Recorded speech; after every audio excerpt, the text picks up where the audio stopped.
Oh, you're right there. Awesome. Are you ready? Give it up for Sean.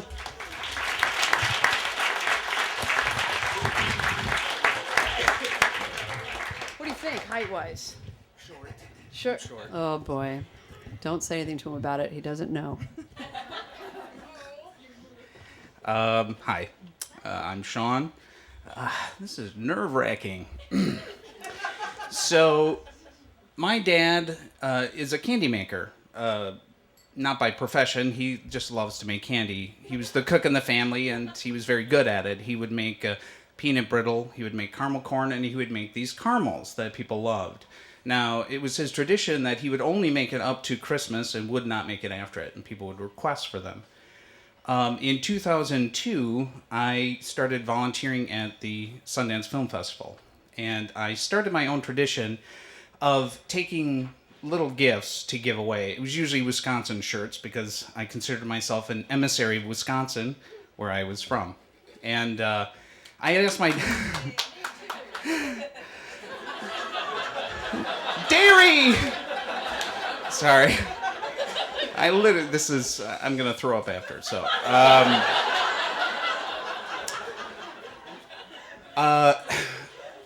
I had asked my dad if he would break his tradition. The Sundance Film Festival is usually in the end of January.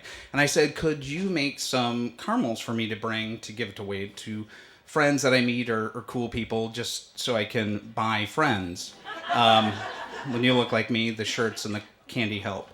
And he said he would, but he said, kind of jokingly, he said, well, if you give some to Bob. Now, my dad had just seen a 60-minute expose on Robert Redford. And in it, he said he doesn't like to be called Mr. Redford. He likes to be called Bob. And I said, sure, Dad, if I meet Robert Redford, I'm going to go, hey, Bob. Like, that's just not going to go over that well. But, so I went to the festival, and I love quests. I love silly quests, right? Because they make life go. And I thought, if I could do it, that'd be neat, right? But I thought, this is crazy, because one, I'm not going to see him, and two, hey, if I see him, I'm going to go up and go, hey, Bob, would you like some homemade poison? I mean, caramels, right? Who would take it? Because celebrities don't, they've got to be careful. So that first year, I actually saw him at Eccles, which is the big theater venue there. And I was like, holy shit. He's like right there, if I would have had the caramels with me, but I didn't. So then the next year I started, what I also haven't told you is in 92, my dad was diagnosed with stage 4 prostate cancer.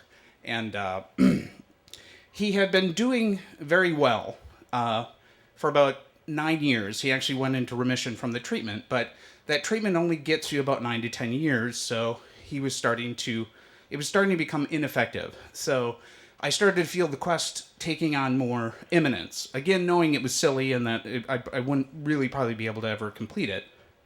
So I started carrying the caramels with me, and 2 years later, I didn't bring my bag out one night. I went out drinking with my friends, and we're on Main Street, and he walks right by me. And I wanted to just punch him in the back of the head, because the fucking one time I see him, I don't have my bag, which has my caramels in it, right? So then the next year, sorry, Redford fans, 3 Days of the Condor. The next year, a friend I had made, I would always tell my friends about the quest, silly quest, because through our relationships, that's how we get to where we're going.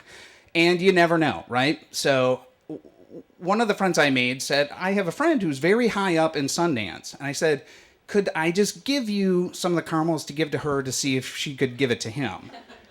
And he did it, but, nothing ever came of it. I always felt kind of like, ugh. Well, from those relationships that I established in 2006, I got a position to be a volunteer driver at the Sundance Summer Labs, which the festival is the face of Sundance. The Summer Labs are the heart of Sundance, and it's 5 weeks up on the mountain in Utah in the summer. So I went to this thing, and what I don't know is they have a tradition that Robert Redford watches one of his movies with you, and then you get to have a Q&A with him. So we watched Ordinary People, which I liked. I had never seen it before. And he came up, and he was maybe 3 rows in front of me, and I just stared at him, and I just kept thinking, the fucking caramels. Right? All right. Now, because of Sundance and because of that time at the Summer Labs, it kind of... What I had realized is I had been putting my life on hold because of my dad's cancer. And because of that, I moved out to LA. And I'm out here pursuing dreams, as most of you people are. And from that, one of my best experiences is in a show out here called Mortified. Sorry. It's another show kind of like this where people get up and tell stories. And through a relationship there, I met a woman who is... She told me their family is friends with the Redford family. So why not, right?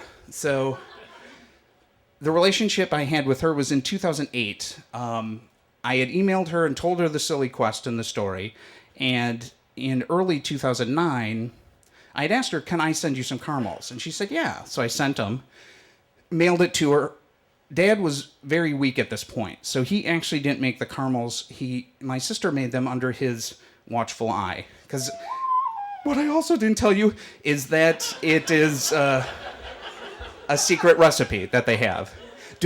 Does somebody punch me in the head? Because I don't really care about the scorers, right? I just want to get my story out. So, and I'm not trying to be...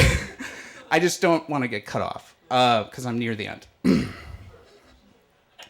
So he couldn't make the caramels, but my sister made them. And so we mailed them off. And some months went by, and he got a letter in the mail. And it simply was in a white envelope, and on the back it said, RR. And it was a very simple letter.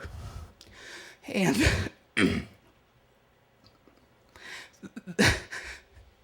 the quest was completed in, I'd say, the middle of 2009. And I lost my dad in December, but he got to see it. He got to see the quest through, as did I. Thank you.